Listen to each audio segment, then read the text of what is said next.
Galaxy Note 20 ஒரு super phone. Okay, ஆக்சுவலாக இல்லை. Galaxy Note 20 Ultra ஒரு தாறுமாறு ஃப்ளாக்ஷிப். எல்லா டாப் ஃபீச்சர்ஸும் சாம்சங் இந்த ஃபோனில் கொடுத்துருக்காங்க. Galaxy Note 20 பற்றி நம்ம அதிகமாக பேச போகிறதில்ல. பட் அதுக்கு முன்னாடி உள்ள S20 சீரிஸ் எடுத்துக்கிட்டிங்கன்னா அதுலேயும் எல்லாமே ரொம்ப சூப்பரான ஃப்ளாக்ஷிப் ஃபோன்ஸ் தான். ரொம்ப நல்லா ஆஃபர் பண்ணியிருக்காங்க சாம்சங். பட் இந்த எல்லா ஃபோன்ஸுக்குமே ஒரு காமனான விஷயம் என்னென்னா ரேட் 70,000 ரூபாய்க்கு மேலே வருது. ஸோ இப்போ ஒரு டாப் சாம்சங் ஃப்ளாக்ஷிப் எக்ஸ்பீரியன்ஸ் வேணும்னா 70,000 ரூபாய்க்கு மேலே செலவழிச்சே ஆகணுமா? ஆக்சுவலாக இல்லை. 50,000 ரூபாய்க்கு கம்மியான செக்மெண்ட்டில் ஒரு சூப்பரான சாம்சங் ஃபோன் இருக்குது, ஒரு ஃப்ளாக்ஷிப் ஃபோன். அந்த ஃபோனை பற்றி நம்ம சில வீடியோஸில் ஏற்கனவே லைட்டாக பார்த்துருக்கோம். கொஞ்சம் டீட்டெயில்டாக ஏன் இந்த ஃபோன் ரொம்ப நல்ல சாய்ஸாக இருக்கும் அப்படிங்கிறத இந்த வீடியோவில் பார்க்க போகிறோம். ஹே கைஸ், என் பேர் ஆஷ். நீங்கள் பார்த்துட்டு இருக்கிறது C4E Tech தமிழ். வீடியோ பிடிச்சிருந்துச்சுன்னா மறக்காமல் கீழே இருக்க தம்ஸ் அப் பட்டன், சப்ஸ்கிரைப், பெல் ஐகான்ஸ் அதெல்லாம் ப்ரெஸ் பண்ணுங்கள். இப்போ நம்ம வீடியோவுக்கு போவோம்.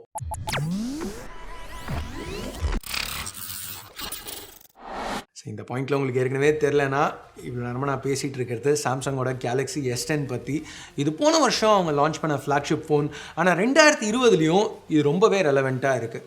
இன்ஃபேக்ட் இந்த வருஷம் ஸ்டார்டிங்கில் நான் வந்து S10 Plus 2020 எப்படி இருக்குது அப்படின்னு சொல்லி ஒரு வீடியோ பண்ணேன். அந்த வீடியோவில் நான் சொன்ன நிறைய விஷயம் S10க்கும் அப்ளை ஆகும். ஏன்னா பேசிக்காக S10 வந்து S10 Plusஓட ஒரு சின்ன வெர்ஷன். முன்னாடி அந்த 2 செல்ஃபி கேமராவுக்கு பதிலாக ஒரு சிங்கிள் செல்ஃபி கேமரா உள்ள வெர்ஷன். ஸோ இப்போ நம்ம அந்த S10 Plus வீடியோலேருந்து ஒரு சின்ன கிளிப் ப்ளே பண்ணுவோம். ஸோ முதல்ல பில்ட்லேருந்து ஆரம்பிக்கலாம். இங்கேயும் ஒரு கிளாஸ் சாண்ட்விச் டிசைன் தான் கொடுத்துருக்காங்க. இந்த எட்ஜஸ் நல்லா ஃப்ளோ ஆகுது, பெசல்ஸ் சின்னதாக இருக்குது. Galaxy S10 Plusஓட டிசைன் இன்றைக்கும் நல்லா தான் இருக்குது. வெறும் ஒரு பில்ட் அண்ட் டிசைன் பெர்ஸ்பெக்டிவ் அப்படின்னு பார்த்தீங்கன்னா S10 Plusஐ 2020 லான்ச் பண்ணியிருந்தா கூட இது ஒரு நல்ல பில்டுன்னு தான் சொல்ல முடியும். வயர்லெஸ் சார்ஜிங் இருக்குது, ரிவர்ஸ் வயர்லெஸ் சார்ஜிங் இருக்குது, IP68 water and dust resistance கொடுத்துருக்காங்க. 2020 சாம்சங்கோட அந்த பாக்ஸி கேமரா செட்டப் இங்கே இல்லை. பட் அது ஒரு டிசைன் சேஞ்ச் தான். இப்போது S10 Plusல இருக்கிற கேமரா செட்டப் அதோட பெட்டராக இருக்கா இல்லையா அப்படிங்கிற மாதிரி ஒரு கம்பேரிசன் இல்லை. ரெண்டு பில்டுமே S20க்கு ஈக்குவலாக S10 Plusலையும் பில்ட் குவாலிட்டி நல்லா தான் இருக்குது. இது எல்லாமே S10க்கும் அப்ளிகபிளாக இருக்குது. இங்கே நோட் பண்ண வேண்டிய ஒரு விஷயம் என்னென்னா, பஞ்ச் ஹோல்ஸ் வந்து கடைசி 6-8 மாதத்தில் சின்னதாகிட்டே வந்திருக்கு. டெக்னாலஜி ரொம்ப இம்ப்ரூவ் ஆகிருக்கு. ஸோ இந்த S10 நீங்கள் எடுத்த உடனே முதல் விஷயம் நீங்கள் நோட்டீஸ் பண்ண போகிறது பஞ்ச் ஹோல் ரொம்ப பெருசாக இருக்குது அப்படிங்கிறது தான்.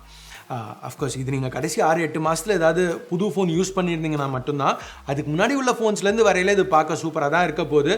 பட் சின்ன பஞ்சோல் உள்ள ஃபோனை யூஸ் பண்ணியிருந்தீங்கன்னா கூட, இப்போ நான் யூஸ் பண்ணியிருக்க மாதிரி நீங்களும் யூஸ் பண்ணியிருந்தீங்கன்னா கூட ஒரு 2-3 நாளில் எனக்கே பழகிருச்சு. ஸோ கண்டிப்பாக உங்களுக்கும் பழகிடும். இது ஒரு பெரிய நெகட்டிவ் கிடையாது. பட் ஸ்டில் கன்சிடர் பண்ண வேண்டிய ஒரு விஷயம். அட்லீஸ்ட் தரவாக இருக்கணுங்கிறதுக்காக உங்ககிட்ட சொல்லணும்னு நினச்சேன், சொல்லிட்டேன். எனிவே, ஓகே, இப்போ நம்ம திருப்பி அந்த S10 Plus வீடியோலேருந்து ஒரு சின்ன கிளிப் பார்ப்போம். இங்கே பிக்ஸ்பிக்கும் ஒரு தனி கீ கொடுத்துருக்காங்க. இதை கஸ்டமைஸ் பண்ண முடியாது, பட் டிசேபிள் பண்ணலாம். ஸோ இந்த ஃபோன் லான்ச் ஆகையில் இதை யூஸ் பண்ண எவ்வளோ கடுப்பாக இருந்துச்சோ அந்த அளவுக்கு இப்போ இல்லை. பட் ஸ்டில் பிக்ஸ்பி கீ இருக்கிறது ஒரு நெகட்டிவ் தான். ஏன்னா ஜென்ரலாக நிறைய பிராண்ட்ஸ் இந்த இடத்துல பவர் பட்டன் கொடுப்பாங்க வால்யூம் பட்டன்ஸ்க்கு கீழே. ஸோ அதை எதிர்பார்த்து நிறைய பேர் இதை பவர் பட்டன் சொல்லி ப்ரெஸ் பண்ணுறதுக்கு சான்சஸ் அதிகம். பழகிடும், இல்லைன்னு சொல்லலை. பட் இப்போதைக்கு அது ஒரு நெகட்டிவ்னு சொல்லலாம். மற்றபடி ஒரு கிளாஸ் பில்டுக்கு இருக்கிற எல்லா நெகட்டிவ்ஸும் இங்கேயும் இருக்குது. ஸ்லிப்பரியாக இருக்குது, ஃபிங்கர் பிரிண்ட்ஸ் அதிகமாக பிக்கப் ஆகும். அது எல்லாமே அப்படியே தான் இங்கேயும் இருக்குது, எதுவும் மாறலை. S10 இன்ஃபேக்ட் கையில் யூஸ் பண்ணுறதுக்கு, ஒரு கையில் பிடிச்சி யூஸ் பண்ணுறதுக்கு இன்னும் வசதியாக இருக்குது, சைஸ் கம்மியாக இருக்கிறதுனால. ஸோ உங்களுக்கு ஜென்ரலாக சிங்கிள் ஹேண்ட் யூசேஜ் பிடிக்கும், ஒரு கொஞ்சம் கை கடக்கமான ஃபோன்ஸ் வேணும் அப்படின்னு நினைக்கிறவங்களுக்கு S10 ரொம்பவே நல்ல ஆப்ஷனாக இருக்கும். இங்கே டிஸ்பிளேன்னு வரையில் S20யோட கம்பேர் பண்ணையில் இது கொஞ்சம் சின்ன டிஸ்பிளே ஆன் பேப்பர் பார்க்குறதுக்கு. ஏன்னா இதில் 6.1 inch டிஸ்பிளே, இந்த வருஷம் வந்து S20ல் 6.2 inch டிஸ்பிளே. ஆனால் ஆஸ்பெக்ட் ரேஷியோவை மாற்றிருக்காங்க. ஸோ ஆஸ்பெக்ட் ரேஷியோ மாறுறதுனால ஆக்சுவல் சர்ஃபேஸ் ஏரியா, ஆக்சுவலாக எவ்வளோ டிஸ்பிளே இருக்குதுன்னு பார்த்தீங்கன்னா ரெண்டுமே கிட்டத்தட்ட ஈக்குவலாக தான் இருக்குது. ஸோ டிஸ்பிளே பார்த்துட்டோம். இப்போ இன்னொரு தடவை அந்த S10 Plus வீடியோவுக்கு ஒரு சின்ன ஃப்ளாஷ்பேக் போகிறோம். சத்தியமாக இதுக்கப்புறம் ஃப்ளாஷ்பேக் இந்த வீடியோவில் போக மாட்டேன். ஸோ ஒரே ஒரு தடவை கடைசியாக ஒரு சின்ன ஃப்ளாஷ்பேக். ரெண்டாவது வித்தியாசம், எட்ஜஸ் இப்போ S20 Plusல அந்த அளவுக்கு கர்வ் ஆகிறதில்ல. சில பேருக்கு ரொம்ப டிஸ்பிளே கர்வ் ஆச்சுன்னா அந்த ரிஃப்ளெக்ஷன்ஸ் எரிச்சலாக இருக்கும். பட் சில பேருக்கு அந்த டிஸ்பிளே கர்வ் ஆகிறதே ரொம்ப ஒரு ப்ரீமியமான ஃபீல் அப்படிங்கிற மாதிரி பார்ப்பாங்க. ஸோ உங்களுக்கு இது ரொம்ப ப்ரீமியமாக தெரிஞ்சுதுன்னா, டிஸ்பிளே கர்வ் ஆகிறது பிடிச்சிருந்துச்சுன்னா S10 Plus இங்கே பெட்டரான ஆப்ஷனாக கூட இருக்கலாம். பட் இந்த ரெண்டு வித்தியாசங்களும் டிஸ்பிளேக்கு சின்ன வித்தியாசம் தான். மேஜர் வித்தியாசம் என்ன அப்படின்னு பார்த்தீங்கன்னா, S10 Plusல 60 Hz refresh rate, S20 சீரீஸில் 120 டபுள் ரெஃப்ரெஷ் ரேட் இருக்கிறதுனால, 120 Hz இருக்கிறதுனால எல்லாமே அது இன்னும் கொஞ்சம் ஸ்மூத்தாக இருக்கும். பட் S20 சீரீஸ்லேயும் உங்களுக்கு குவாட் ஹெச்டி ரெசல்யூஷன் யூஸ் பண்ணணுன்னா 60 ஹர்ட்ஸில் தான் ரன் பண்ணி ஆகணும், 120 ஹர்ட்ஸ் யூஸ் பண்ண முடியாது. ஸோ உங்களுக்கு ரெசல்யூஷன் முக்கியமாக இருந்துச்சுன்னா S10 ப்ளஸ்லேயும் உங்களுக்கு அதே குவாட் ஹெச்டி 60 ஹர்ட்ஸ் தான் கிடைக்குது.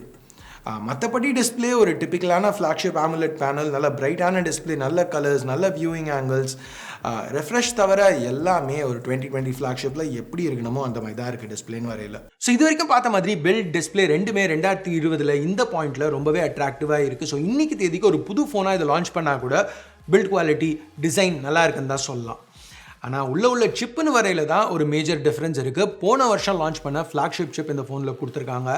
Exynos 9820 இந்தியாலையும், சில மார்க்கெட்ஸில் Snapdragon 855, அதை பற்றி நம்ம பேச போகிறதில்ல. பட் இந்தியாவில் Exynos 9820 இது ஸ்னாப்ட்ராகன் ஜென்ரலாக குவால்காம் அளவுக்கு அந்தளவு பவர் இல்லாட்டியும் ரொம்பவே ஒரு பவர்ஃபுல்லான சிப் தான், ஃப்ளாக்ஷிப் சிப். ஸோ S10ஆல் ரன் பண்ண முடியாதது எதுவுமே இன்றைக்கி தேதிக்கு ப்ளே ஸ்டோரில் கிடையாது. ப்ளஸ் எல்லாத்தையுமே ரன் பண்ண முடியும்னு மட்டும் இல்லாமல் நல்லா ரன் பண்ண முடியும், ஹீட் ஆகாமல் ரன் பண்ண முடியும். ஸோ உள்ள ஜிபியும் பார்த்தீங்கன்னா கேமிங்க்கு சூப்பராக இருக்குது. இப்போது S20 இல்லை Note 20 சீரீஸ் எடுத்துக்கிட்டிங்கன்னா இதில் 120 ஹர்ட்ஸ் ரெஃப்ரெஷ் இருக்கிறதுனால டபுள் ஃப்ரேம்ஸ் அது புஷ் பண்ணணும். ஸோ இதில் ஃப்ரேம்ஸ் கம்மியாக புஷ் பண்ணுறதுனால ரொம்பவே பெர்ஃபார்மன்ஸ் நல்லா இருக்குது. இப்போ நிறைய பாப்புலரான கேம்ஸ் விளையாடி பார்த்தோம், எதுலேயுமே ஃப்ரேம் ட்ராப்ஸ், லேக் எதுவும் இல்லை. யூசர் இன்டர்ஃபேஸில் கூட லேக் இல்லை. One UI இப்போ ரொம்பவே இவால்வ் ஆகிருக்கு. சாம்சங் நல்லா ரிஃபைன் பண்ணியிருக்காங்க. ஸோ இப்போ டாப் புது ஜென்ரேஷன் ஃப்ளாக்ஷிப் சாம்சங் ஃபோன்ஸில் கிடைக்கிற அதே எக்ஸ்பீரியன்ஸ் இதுலேயும் கிடைக்குது கிட்டத்தட்ட. ஸோ ஜென்ரலாக உள்ள attractive always on display functionality, Samsung pay, இது எல்லாமே இங்கேயும் கொடுத்துருக்காங்க. இங்கே நோட் பண்ண வேண்டிய ஒரு விஷயம் என்னென்னா, சாம்சங் இப்போ 3 வருஷம் அப்டேட் பண்ண போகிறோம். S10லேருந்து உள்ள ஒரு ஃப்ளாக்ஷிப் ஃபோனுக்கும் 3 வருஷம் அப்டேட்ஸ் கொடுக்க போகிறோம்னு சொல்லியிருக்காங்க. ஸோ சில காம்படிஷன் பிராண்ட்ஸ் எடுத்துக்கிட்டிங்கன்னா 2 வருஷம் தான் அப்டேட்ஸ் கொடுப்பாங்க. ஸோ இப்போ S10 லான்ச் ஆகி கிட்டத்தட்ட 1.5 வருஷம் ஆகிடுச்சு. ஆனாலும் இன்னும் 1.5 வருஷத்துக்கு அப்டேட்ஸ் இந்த ஃபோனுக்கு வரும். ஸோ சாஃப்ட்வேர் பாயிண்டில் இது ஒரு மேஜர் பாசிட்டிவ். பேட்ரின்னு வரையில் இங்கே தான் S20யோட இதுக்கு ஒரு மேஜரான வித்தியாசம் இருக்குது. ஏன்னா 600 mAh இங்கே பேட்ரி கெப்பாசிட்டி கம்மி. அதனால பேட்ரி லைஃப்பும் S20 அளவுக்கு இல்லை. பட் அதுக்காக இங்கே மொக்க பேட்ரி லைஃப்னு கிடையாது. ஒரு நாள் ஃபுல்லாக நீங்கள் மாடரேட்டாக யூஸ் பண்ணிங்கன்னா சிங்கிள் சார்ஜில் ஓட்ட முடியும். பட் அந்த நாள் முடியல S20ல் எவ்வளோ பேட்ரி பாக்கி இருக்கோ அதோட கம்மியாக தான் அதில் பாக்கி இருக்கும். அஃப்கோர்ஸ் எதிர்பார்த்தது தான். சார்ஜிங் ஸ்பீட்னு வரையில் இன்னும் கொஞ்சம் ஸ்லோவான சார்ஜர் தான் இங்கே கொடுத்துருக்காங்க. 15 வாட்ஸ், கரண்ட் ஜென்ரேஷன் ஃப்ளாக்ஷிப்பில் 25 வாட்ஸ் கொடுக்குறாங்க. பட் இங்கே பேட்ரி கெப்பாசிட்டியும் கொஞ்சம் கம்மியாக இருக்கிறதுனால ஸ்லோவான ஸ்பீடில் கம்மியான பேட்ரி சார்ஜ் பண்ணுறோம், அங்கே ஹையான ஸ்பீடில் அதிகமான பேட்ரி சார்ஜ் பண்ணுறோம். ஸோ அப்படி இருக்கையில் சார்ஜிங் டைம் ஏறக்குறைய ஒரே மாதிரி தான் இருக்குது. மற்றபடி extra features, wireless charging, reverse wireless charging, NFC, stereo speakers, water resistance, micro SD, இது எல்லாமே இங்கே கொடுத்துருக்காங்க. ஸோ இப்போ S20 Note 20 சீரீஸில் இல்லாத ஒரு ஃபீச்சர் கூட இங்கே இருக்குது. இந்த வருஷம் லான்ச் பண்ண எல்லா ஃப்ளாக்ஷிப் ஃபோன்ஸ்லேயும் சாம்சங் அவங்களோட ஹெட்ஃபோன் ஜாக்கை கட் பண்ணிட்டாங்க. பட் போன வருஷம் அதை பண்ணல. ஸோ S10ல் இன்னமும் ஹெட்ஃபோன் ஜாக் இருக்குது. ஸோ நீங்கள் வயர்டு இயர்ஃபோன்ஸ் யூஸ் பண்ணுறவங்களா இருந்தீங்கன்னா உங்களுக்கு இது ஒரு பாசிட்டிவாக தெரியும். இப்போ கேமராஸ்னு வரையில் நான் அந்த S10 Plus வீடியோவில் சொன்னால் அதே தான். ஃப்ளாஷ்பேக் பண்ண மாட்டேன்னு சொல்லிட்டேன், பின்னாடி கட் பண்ண போகிறதில்ல, வெயிட் பண்ணுங்கள். அந்த வீடியோவில் சொன்ன மாதிரி தான் S10ல் கேமராஸ் நல்லா இருக்கா அப்படிங்கிறது கேள்வி கிடையாது. ஏன்னா எல்லாருக்குமே தெரியும் S10 சீரீஸில் கேமராஸ் தாறுமாறாக இருக்குன்ட்டு. பட் S20யோட கம்பேர் பண்ணையில் எந்த அளவுக்கு இருக்குது, எவ்வளோ வித்தியாசம் இருக்குது, என்ன நம்ம லூஸ் பண்ணுறோம் அப்படிங்கிறது தான் இங்கே மெயின் கேள்வி. அதுக்கு பதில்னு பார்த்தீங்கன்னா பெருசாக லாஸ் எதுவும் இல்லை. அட்லீஸ்ட் நல்ல லைட்டிங் கண்டிஷன்ஸில் இந்த ஷாட்ஸை பார்க்கல எது எந்த ஃபோனில் எடுத்ததுன்னு பெருசாக வித்தியாசமே சொல்ல முடியாது. ஏன்னா ரெண்டுத்துலேயுமே ரொம்ப நல்ல டைனாமிக் ரேஞ்ச், நல்ல டீட்டெயில்ஸ், கலர்ஸ் நல்லா ப்ராசஸ் ஆகிருக்கு. ஸோ குட் லைட்டிங் கண்டிஷன்ஸில் 2 ஃபோன்ஸுமே ரொம்ப நல்லா தான் பெர்ஃபார்ம் பண்ணுது. இப்போது வைட் ஆங்கிள், டெலஃபோட்டோ இதை எடுத்துக்கிட்டிங்கன்னா கூட ஏறக்குறைய பர்ஃபார்மன்ஸ் ஈக்குவலாக தான் இருக்குது. அஃப்கோர்ஸ் ஜூமின் பண்ணி பார்க்கல கொஞ்சம் வித்தியாசங்கள் பார்க்க முடியும். பட் நார்மலாக பார்க்கல ரெண்டுத்துலேயுமே பெர்ஃபார்மன்ஸ் நல்லா தான் இருக்குது. எங்கே மேஜரான வித்தியாசம்னா லோ லைட்டில். ஸோ இங்கே பழைய S10ல் f1.5 to 2.4 அந்த வேரியபிள் அப்பர்ச்சர்லாம் கொடுத்துருந்தாங்க. இதில் இப்போ S20ல் f1.8 தான். ஆனால் சென்சர் சைஸ் S10ல் சின்னது. ஸோ சென்சர் சைஸ் கம்மியாக இருந்துச்சுன்னா கம்மியான லைட் தான் அப்சார்ப் பண்ண முடியும். ஸோ அதனால low light performance S20 சீரீஸோ Note 20 சீரீஸோ அந்த அளவுக்கு இல்லை.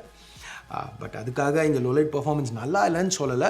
இந்த ஜென்ரேஷனில் இந்த 2020 லான்ச் ஆன சில இப்போ சைனீஸ் பிராண்ட் ஃப்ளாக்ஷிப்ஸோட கம்பேர் பண்ணையில் S10ஓட கேமராஸ் இன்னமும் நல்லாவே பர்ஃபார்ம் பண்ணுது.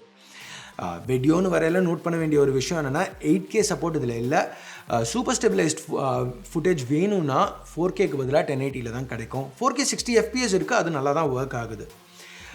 இதெல்லாம் S20 அளவுக்கு இல்லாட்டியும் ஒரு விஷயத்தில் S10 ரொம்பவே நல்லா பெர்ஃபார்ம் பண்ணியிருக்கு. அது என்ன? Price to performance ratio. அதாவது நம்ம செலவழிக்கிற காசுக்கு எவ்வளோ பர்ஃபார்மன்ஸ் நம்மளுக்கு கிடைக்குதுங்கிறது. ஜென்ரலாக இந்த ஃபோன் 48,000 ரூபாய்க்கு விற்றுட்ருக்காங்க. சில நேரம் 45,000 ரூபாய்க்கும் ட்ராப் ஆகிருக்கு. ஸோ 50,000 ரூபாய்க்கு கம்மியாக கண்டிப்பாக இந்த S10 எப்போவுமே அவைலபிளாக இருக்குது. ஸோ அந்த ரேட்டுக்கு S10 ஒரு தாறுமாறு ஆப்ஷன். இப்போது கிட்டத்தட்ட 90,000 ரூபாய்க்கு 60 Hz டிஸ்பிளே பிளாஸ்டிக் பேக்கோட சாம்சங் புதுசாக ஃபோன் விற்றுட்ருக்காங்க. அந்த ஃபோனில் என்ன கிடைக்குமோ அதில் ஒரு 80-90% எக்ஸ்பீரியன்ஸ் இந்த S10ல் பாதி ரேட்டுக்கு கிடைக்குது. ஸோ அப்படி இருக்கையில் ஒரு சாம்சங் ஃப்ளாக்ஷிப் வேணும் அப்படிங்கிறவங்களுக்கு இது ரொம்பவே ஒரு பெரிய பாசிட்டிவான ஆப்ஷன். இப்போ S20யோட கம்பேர் பண்ணையில் கூட 22-25,000 ரூபா இது சீப்பாக இருக்குது அதோட. ஸோ ஒரு மேபி ஒரு OnePlusஸோ இல்லை வேறு ஏதாவது ஒரு சைனீஸ் பிராண்ட் ஃபோனோ வாங்கணும்னு நினைக்கிறவங்க லேட்டஸ்ட் ஜென்ரேஷன் சிப்புக்கு பதில் ஒரு ஜென்ரேஷன் பின்னாடி போனால் சாம்சங் ஃப்ளாக்ஷிப்பே வாங்க முடியும், சாம்சங்கோட ஃப்ளாக்ஷிப் எக்ஸ்பீரியன்ஸோட. ஸோ இதுதான் கேலக்ஸி S10. இன்றைக்கி தேதிக்கு என்ன கேட்டிங்கன்னா சாம்சங்கோட best flagship phone, best value for money flagship phone இது தான். ஸோ என் கருத்து 2020 சாம்சங் கேலக்ஸி S10 வாங்குறத பற்றி என்ன அப்படின்னு கேட்டிங்கன்னா இந்த வீடியோ தான். ஸோ இப்போ நீங்கள் என்ன நினைக்கிறீங்க? இந்த S10 வாங்குறதுக்கு வர்த்தான ஃபோனா? இன்றைக்கி ஒரு 50,000 ரூபாய்க்கு கம்மியாக ஒரு ஃப்ளாக்ஷிப் வாங்கணும்னு நினச்சா S10 வாங்குவீங்களா இல்லை வேறு ஏதாவது ஃபோன் வாங்குவீங்களா? உங்கள் கருத்தை கீழே உள்ள கமெண்ட் செக்ஷனில் சொல்லுங்கள். ஸோ அவ்வளோதான் இந்த சின்ன வீடியோ பிடிச்சிருக்கு பிடிக்கல என்ன நினைக்கிறீங்களோ அதை பேஸ் பண்ணி தம்ஸ் அப் இல்லை தம்ஸ் டவுன் பட்டன் ப்ரெஸ் பண்ணுங்கள். சப்ஸ்கிரைப் பண்ணலன்னா சப்ஸ்கிரைப் பட்டன் ஏற்கனவே சப்ஸ்கிரைப் பண்ணியிருந்தீங்கன்னா பக்கத்தில் உள்ள பெல் ஐக்கான் அதையும் ப்ரெஸ் பண்ணுங்கள். அப்போ தான் நான் போடுற வீடியோஸை நீங்கள் மிஸ் பண்ணாமல் பார்க்க முடியும். ஸோ அடுத்த வீடியோவில் உங்களை திருப்பி சந்திக்கிற வரைக்கும் என் பேர் ஆஷ். நீங்கள் பார்த்துட்டு இருக்கிறது C4E Tech Tamil. Have a nice day. Bye.